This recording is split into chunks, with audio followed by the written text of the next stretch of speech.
الرجا والخوف قلبي طائر،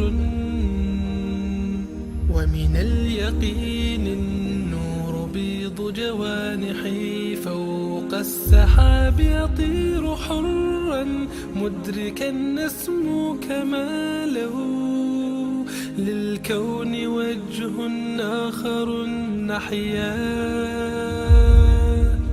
أنا صنعة أوجدتها يا باري، وملكت فيها معصم الإيمان، للحق والعدل التواصي، بالجمال عبادة،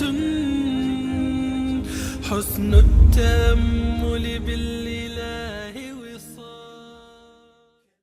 Assalamu alaikum wa rahmatullahi wa barakatuh, and welcome to another episode on the AQEEDAH, or the creed, or the belief in the oneness of Allah. I remember in the last episode I mentioned that Jesus will be one of the signs, the major signs of the final hour. And you would wonder, what are the signs of the final hour? Well, there are minor signs and there are major signs. Minor signs, probably all of them have appeared. All of them have already appeared. The Prophet Muhammad, may Allah exalt his mention, among the minor signs of the final hour is that people would have, in other words, amongst them, liquor would be consumed in public. Nowadays, fornications will be prevalent, and many other evil things have already taken place. To begin with, the Prophet Muhammad, may Allah exalt his mention, said, "My birth and my death are among the signs of the final hour." You know, we're talking about 1400 years ago when the Prophet Muhammad, may Allah exalt his mention, came into existence. Because he said, "My birth and my death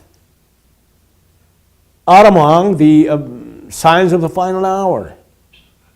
But the major signs of the final hour have not yet appeared. One of them is that Allah Tabaraka wa Ta'ala would take knowledge out of men, not by extracting it from their chest or minds, rather by collecting scholars or people of knowledge, to the point that only ignorant people will be left around, and they would appoint an ignorant scholar, ignorant, quote unquote, just to say scholar, by name only, and they will be asked, and they will give wrong answers. In other words, to send people astray, and they themselves would be deviating from the right path. This is one thing. So the Prophet Muhammad, may Allah exalt his mention, said, there will be a fire that will erupt from the midst of Yemen and will lead people to the assembly ground. This fire would lead people to the assembly grounds just before the final hour. And he said that there will appear Al-Mahdi. Al-Mahdi, that the Ahlul Sunnah, the Sunni Muslim, believe are not the one whose name whoever the Shiites believe in. Al-Mahdi of Ahlul Sunnah wal Jama'ah, the Prophet ﷺ said, his name is like my name. His father's name is like my father's name. In other words, Al-Mahdi's name, Muhammad ibn Abdullah. The others, the Shiites, believe that Muhammad al-Askari. And they believe that right now he is in the tunnel.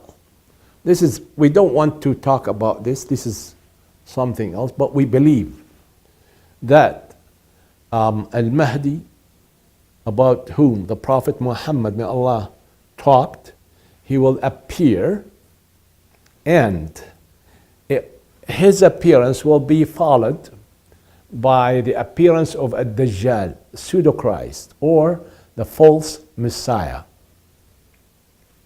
And the Prophet ﷺ said, when the believers are standing in line for Fajr prayer, and the Mahdi will be leading their prayer, or just about to lead their prayer, because Iqamah has already been called. When all of a sudden, when Jesus descends, leaning on two angels, his face as though still dripping, as though he just performed wudu, and he would land on earth. Then the Mahdi will step back in order to make room for the Jesus in order to lead Salah. But Jesus say, no, Iqamah is made for you. You know what? It's because Allah honors the Sunni Muslims, that only one of them would lead them in prayer. So Jesus would know his limit, and he would not lead Salah. He would stand behind Al-Mahdi. And soon after Fajr prayer is over, somebody would say, Ad-Dajjal appeared. And Jesus will turn, and he will keep looking at him, according to our Prophet Muhammad, may Allah exalt his bench, said that Ad-Dajjal, as long as Jesus would be looking, focusing on the pseudo-Christ, although he was giant, he will shrink, become so little, and he will take off, will run in the direction of Palestine. Jesus will go after him until he catches him and the gate of Al-Lud. It's a town in Palestine. And he will spear him down, and he will kill him, and he'll take his spear out for people to see the blood on that. And that will be the end of the pseudo-Christ. After that, they will be followed by Gog and Magog. And Allah will tell Jesus and the believers, I have sent out slaves of mine that you have no power to fight. The number, it's innumerous. Allah knows best how many of them, because they will cover the earth. They will cover the earth. And Allah will tell Jesus, hide in Mount Tur, you and the believers. And they would hide. They have there some oxen, some cows, and at that point, because of there's nothing to eat, the prices will be outlandish for these animals. And they keep asking Allah, the believers, oh Allah, oh Allah, oh Allah, for them to be ridden of Gog and Magog. And Allah will send birds, huge birds. And Allah will cause some disease in the necks of Gog and Magog, and they will drop dead like one man. All of them, all of a sudden, they will drop dead. And there will be no room on earth to walk on. And Jesus would keep supplicating Allah, begging Allah to get rid of the carcasses of Gog and Magog, until Allah sends those huge birds, and they will pick them up and take them away wherever Allah wanted. Then the earth will rain to become shiny like silver. And afterwards, I'll be only the appearance of the very final hour, that Allah Tabarak wa Ta'ala would cause the gates of the heavens to close. Once they are closed, that means when a person raises his hands, oh Allah, I believe now, oh Allah, give me this, no answer. If a person did not believe prior to that, his belief would not avail him.